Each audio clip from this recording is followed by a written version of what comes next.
வணக்கம். மோரிஸ் பண்ணை விலாக்லேருந்து ஸ்ரீவித்யா சண்முக சுந்தரம் பேசுகிறேன். இன்னைக்கு காலையில் தெனமாவுக்கு வந்து 1 டம்ளர் தெனை எடுத்திருக்கேன். மீடியம் ஃப்ளேமில் வச்சு நல்லா வறுத்தணும். இதை அது செவந்துருச்சு. இப்போ பிளேட் மாற்றிடலாம். அடுப்பு ஆஃப் பண்ணி பிளேட்டை மாற்றிடலாம். பிளேட்டில் ஆற வச்சிட்டோம். இப்போ வறுத்து வச்சுருக்கோம் இல்லையா தெனை, இது வந்து கொஞ்சம் கொஞ்சமாக மிக்சியில் போட்டு அரைச்சி எடுத்துடலாம். ஏன்னா தெனையை ஃபுல்லாக நல்லா பொடி பண்ணி எடுத்துகிட்டு வந்துட்டோம்.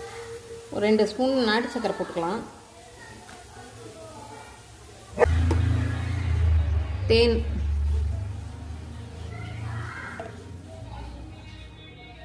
தேன் 1 ஸ்பூன் இப்போ போட்டிருக்கேன். அதுக்கப்புறம் நம்ம பெசரி பார்த்துட்டு வேணும்னா மறுபடியும் போட்டுக்கலாம். அதே மாதிரி முந்திரி பருப்பு நெய்யில் வறுத்து வச்சுருக்கேன், அதையும் போட்டுக்கலாம்.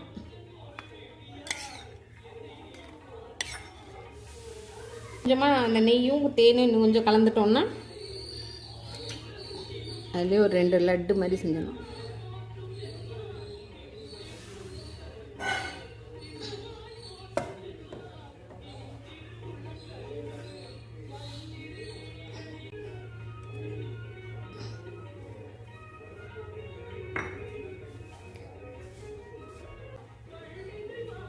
தெனை லட்டு, தெனை மாவு நான் இப்போ நைவேத்தியம் பண்ணும்போது காமிக்கிறேன் பாருங்கள்.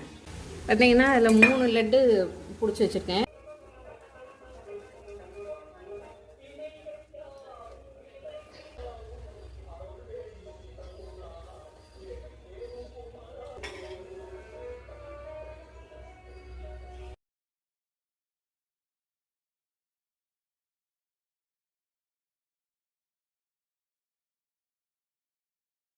இப்போ விளக்கேற்றி கலசம் வச்சு சாமிக்கெல்லாம் பூ போட்டு எல்லாம் விளக்கேற்றி எல்லாம் ரெடியாக இருக்குது. இப்போ தெனை மாவு, தெனை உருண்டை செஞ்சு வச்சுருக்கோம் இல்லையா, அதை நைவேத்தியம் பண்ணிடலாம் காலையிலத்துக்கு.